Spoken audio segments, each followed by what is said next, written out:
మొదట్లో ఫ్యాక్షన్ హత్యలు ఎదురు బొదురు ఈ నాయకుడు ఆ నాయకుడు మనుషులు డైరెక్ట్‌గా ఎదురు బొదురు కొట్టుకు చచ్చేవాళ్ళు. తర్వాత కేసులు, సాక్ష్యాలు, శిక్షలు పడుతూ ఉండటంతో ముసుగు పద్ధతులు బిగించేశారు. మనకి అంటే ఒకటి ఎవరో తెలియకుండా చంపేయటం. లేదంటే గనక ముసుగులేసుకెళ్ళి చంపడం. అది తగ్గిపోయింది ఆ తర్వాత అనుకుంటే మళ్ళీ ఇప్పుడు ఆ రోజులు ఆరంభమైనయా? తాజాగా చూస్తే వైఎస్ఆర్‌సీపీ నాయకులకు సంబంధించినటువంటి నంద్యాల మండలం కొత్తపల్లి ఎంపీటీసీ సభ్యుడు హరినాథ్ రెడ్డిని చంపేందుకు ప్రయత్నించారు. బుధవారం ఉదయం వ్యవసాయ కూలీ లక్ష్మణ్‌తో కలిసి హరినాథ్ రెడ్డి పొలానికి వెళ్తుంటే ముసుగులు ధరించిన 6 దుండగులు పట్టపగల ఆయన మీద దాడి చేసి తీవ్రంగా గాయపరిచారు.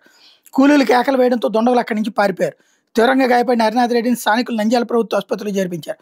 పోలీసులు ఘటనా స్థలాన్ని పరిశీలించి గ్రామంలో పోలీస్ పికెట్ ఏర్పాటు చేశారు. మా కుమారుడు హరినాథ్ రెడ్డి 76 ఎకరాల్లో పంటలు పండిస్తున్నారు.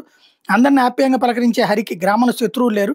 టీడీపీలోకి వెళ్ళకపోవడంతో దుండగులు దాడికి పాల్పడ్డారు. ఇది ఎవరు చేయించి ఉంటారనేది గ్రామంలో అందరికీ తెలుసు. ఎన్ని దాడులు చేసినా మా కుటుంబం వైఎస్ఆర్‌సీపీలోనే ఉంటుందంటూ హరినాథ్ రెడ్డి తల్లిదండ్రులు సుబ్బారెడ్డి, సుబ్బమ్మ చెప్తున్నారు. దీన్ని బట్టి పరిస్థితి ఏంటో అర్థం చేసుకోవచ్చు.